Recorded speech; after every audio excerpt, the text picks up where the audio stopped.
देख रहे हैं अनोखी आवाज़। जैसा कि एक सोशल मीडिया पर आप कल से एक वीडियो देखते होंगे, इसमें सांसद रीति पाठक वार्ड क्रमांक 41 तिलक वार्ड के भ्रमण में 31 में भ्रमण के लिए आई थी और भाजपा प्रत्याशी पार्षद के भारतेंदु पांडे के समर्थन में एक जनसभा करी थी।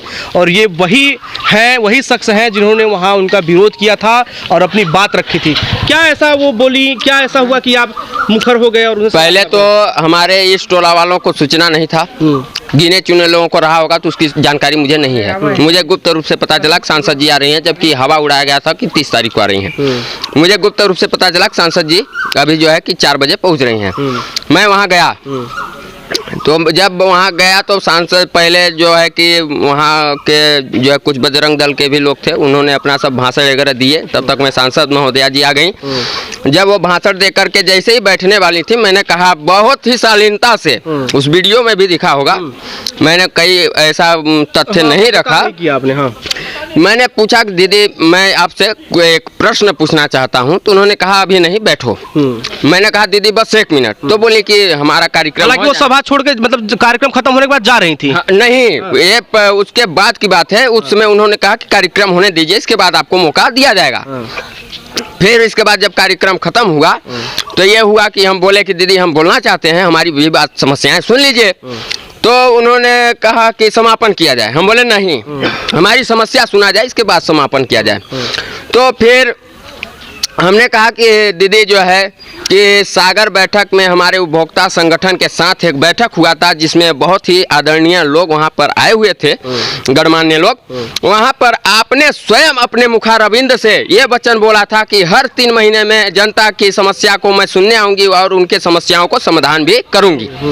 और तो उन्होंने कहा कि 2 साल का कोरोना काल था। ठीक, 2 साल का कोरोना काल रहा, लेकिन साल भर से उन्होंने नहीं दिखाई दी, क्योंकि 3 त्रिकाई 9 3 चौक 12 4 बैठक तो हुई होती, लेकिन उसके बावजूद भी बैठक नहीं हुई।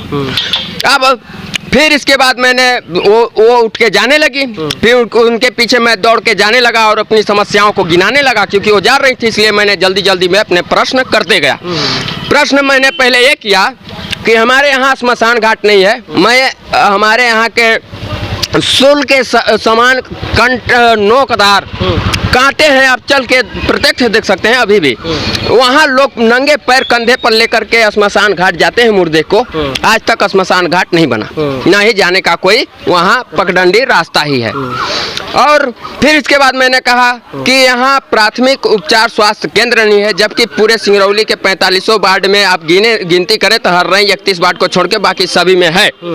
मैं दिखा भी सकता हूँ। फिर इसके बाद मैंने कहा कि आंगनबाड़ी नहीं है, वो किराए में है। फिर लोगों के लिए यहाँ जो है समस्याएं बनी हुई है। फिर इसके बाद खेल परिषद के लिए मैंने अपनी समस्याओं को रखा, मूलभूत उनको बताया कि मैं अपनी मूलभूत समस्या को, जो सार्वजनिक समस्या है, मैं उस चीज को सुना रहा हूँ। तो उन्होंने कहा कि चुप रहो, शांत रहो। फिर इसके बाद भी मैंने कहा कि दीदी अपनी समस्या मैं आपसे, प्रतिनिधियों से, सांसद, विधायक, महापौर, मुख्यमंत्री से नहीं सुनाऊंगा, किससे सुनाने जाऊंगा? तो उन्होंने कहा कि इसके बाद जो है कि चुनाव के बाद वहाँ पर उनके जो है कि पदाधिकारी लोग भी हमारे ऊपर दबाव बना रहे थे कि चुनाव के बाद इस समस्या को सुना जाएगा। फिर इसके बाद मैंने कहा कि प्राइवेट कंपनियों में लड़के काम मांगने जाते हैं तो उनको जो है कि भगा दिया जाता है, या तो फिर उनसे जो है कि बोला जाता है कि 1 लाख 1.5 लाख 2 लाख। तो उन्होंने कहा कि आप विधायक जी से नहीं मिले। तो मैंने कहा कि भाई विधायक जी बोलते हैं मेरा कोई सुनता ही नहीं है।